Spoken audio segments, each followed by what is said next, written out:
Today is September 30th. Welcome to Big Book Daily. My name is Rob. I am an alcoholic. It is a thrill, honor, and joy to be here with you today as we journey through the Big Book of Alcoholics Anonymous and the 12 Steps and 12 Traditions.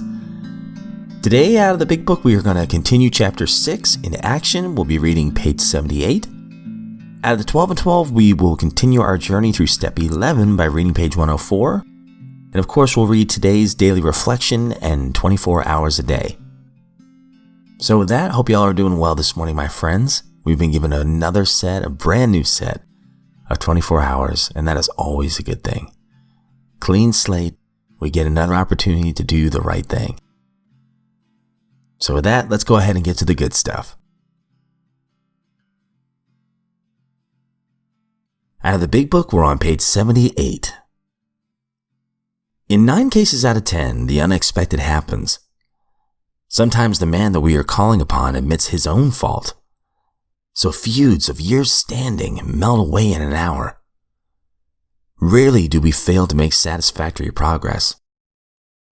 Our former enemies sometimes praise what we are doing and wish us well. Occasionally, they will offer assistance. It should not matter, however, if someone does throw us out of his office. We have made our demonstration, done our part. It's water over the dam. Most alcoholics owe money. We do not dodge our creditors.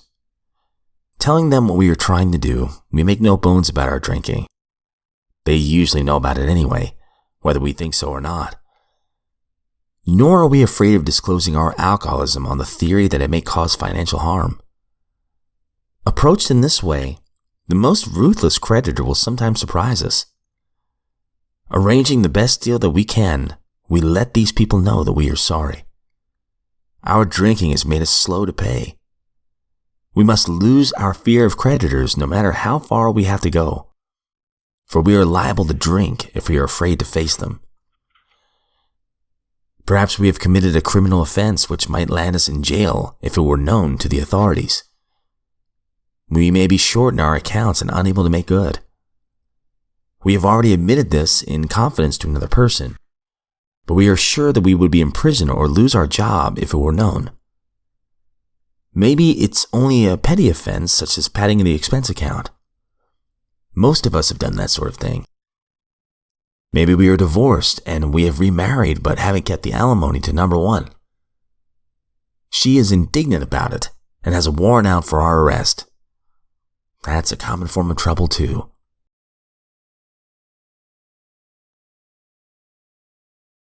Out of the 12 and 12, we're on Step 11.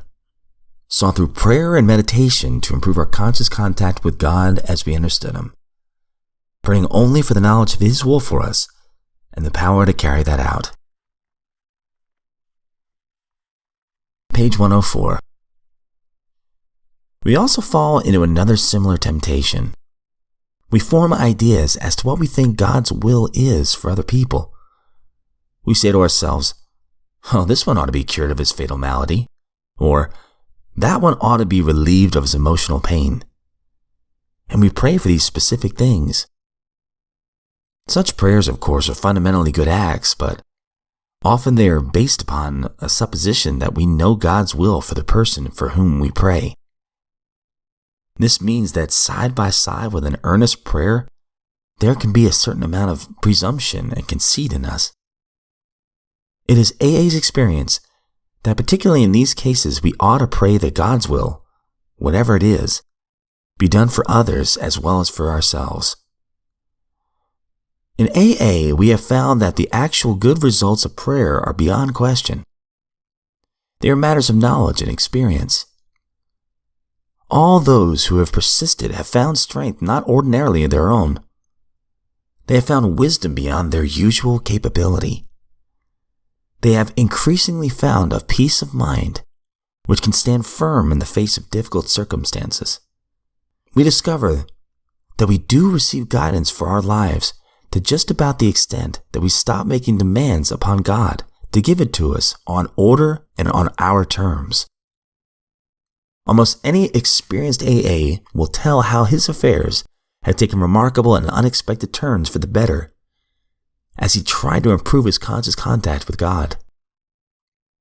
You will also report that out of every season of grief or suffering, when the hand of God seemed heavy or even unjust, new lessons for living were learned. New resources of courage were uncovered.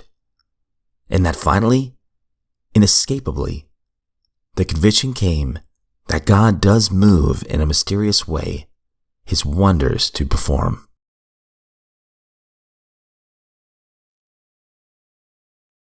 Daily Reflection, September 30th.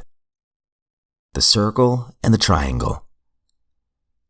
The circle stands for the whole world of AA, and the triangle stands for AA's 3 legacies of recovery, unity, and service. Within our wonderful new world, we found freedom from our fatal obsession. AA Comes of Age, page 139.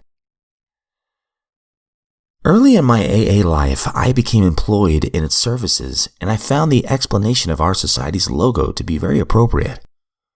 First, a circle of love and service with a well-balanced triangle inside, the base of which represents our recovery through the 12 steps.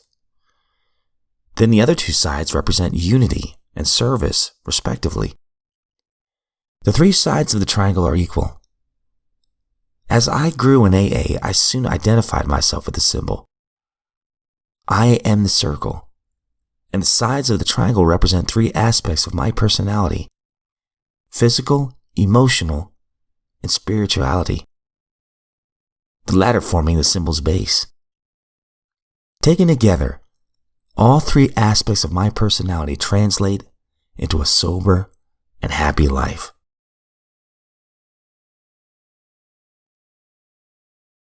"24 hours a day, September 30th.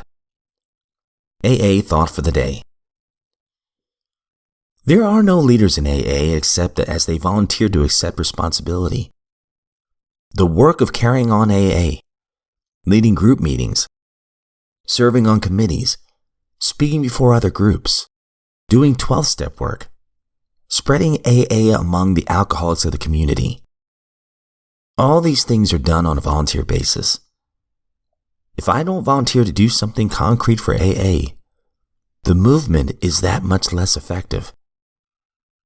I must do my fair share to carry the load.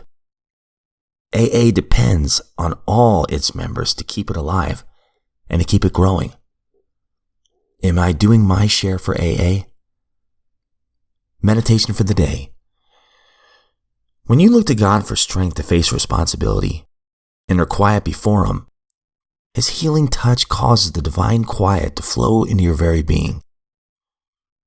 When in weakness you cry to God, His touch brings healing, the renewal of your courage, and the power to meet every situation and be victorious. When you faint, by the way, you are distracted by feelings of inferiority. Then rely on the touch of God's Spirit to support you on your way. Then arise and go forth with confidence. Prayer for the day. I pray that I may lay myself open today to the healing touch of God.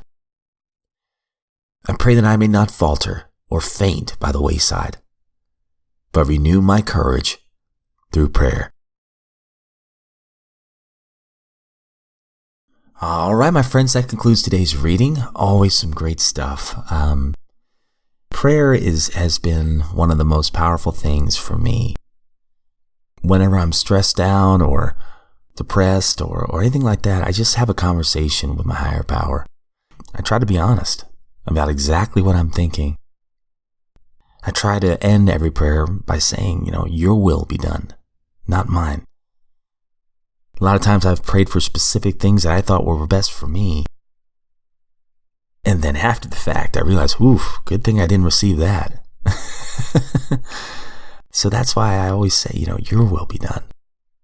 My best thinking at times got me in a lot of trouble. But guys, that's all I have for today. I hope you all have a great day. And please know I don't speak on behalf of AA, NA, Al-Anon, any other sect or denomination. I am just a friend in this lifeboat of recovery, a fellow drunk. It's just an honor to be here today. Also, I want to say, if you ever have any story that you'd like to share, This platform is definitely open for everyone. This is not about me. This is not the Rob Show. Lord, that'd be scary. This is about all of us, and this is about the program of recovery and spirituality, everything.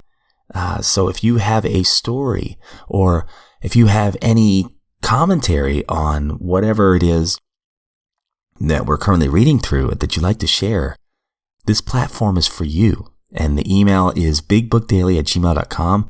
I'd be happy to share your thoughts or your story on the show. I can definitely keep your anonymity intact, but I would love to hear more from you all.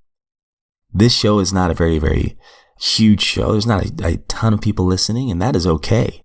I still have a way more than I originally thought would be listening. That is beyond a blessing to me. So I just personally would like to hear from you all.